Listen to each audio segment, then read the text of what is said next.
আগুনৰ পথাৰত তুমি কাটি আছিলা সোণ বৰণৰ পোকে ৰঙা পকা পকা ধান।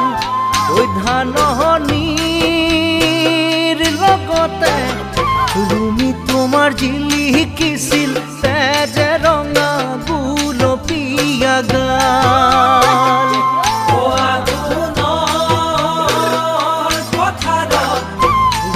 তুমি কাটি আছিলা সোণ বৰণৰ পোকে ৰঙা পকা পকা ধাননিৰ লগতে তুমি তোমাৰ জিলিকিছিল তেজে ৰঙা গুলপীয়া গাল। কান্ধতে